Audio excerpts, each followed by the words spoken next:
This is George. Hi. George is a broadacre wheat farmer with a dream: to buy a helicopter.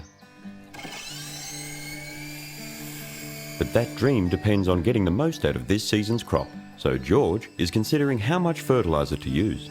Come back, baby. He has averaged a pretty big increase in profits for every 10 kilograms of fertiliser he's added. This season, George wants to maximise his profits, but he's not sure exactly how much more fertiliser to add. So he decides to ask his trusted advisor.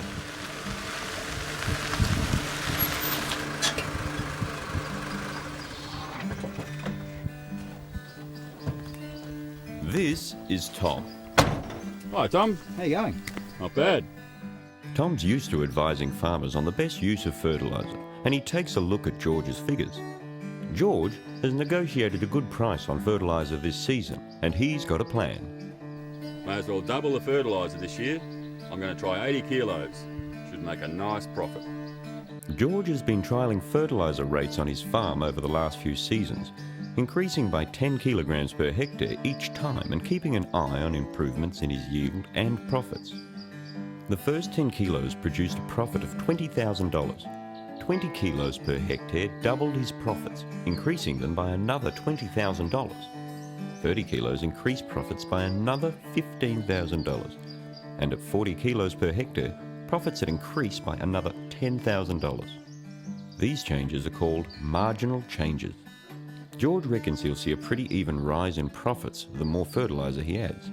Tom takes a closer look at the changes to George's margins and disagrees. He estimates the marginal benefit of each additional 10 kilos of fertiliser. Tom's graph shows that another 10 kilos would still increase George's profits. The next 10 would stop increasing his profits. And applying 80 kilos would actually harm his hip pocket. Tom explains that George's projections are based on averages. Although there was a big increase in his margins at first, the margin is decreasing by more and more each time he adds fertiliser. You should always be looking at the marginal change each time instead of taking averages. This will help you find the point at which marginal returns have decreased to the point where you're wasting your investment. When each input is yielding lower and lower profits, you're getting diminishing marginal returns. Thinking in terms of diminishing margins is more accurate than projecting averages. It's only worth adding more while your margins are still positive. So I'll be getting negative marginal returns for each kilo I add past 60 kilograms. I'll be wasting time and money and damaging the crop. George will now be maximising his profits, and he won't need to buy any more fertiliser anytime soon. So that helicopter might be a little closer to landing. Isn't that right, George? Roger that!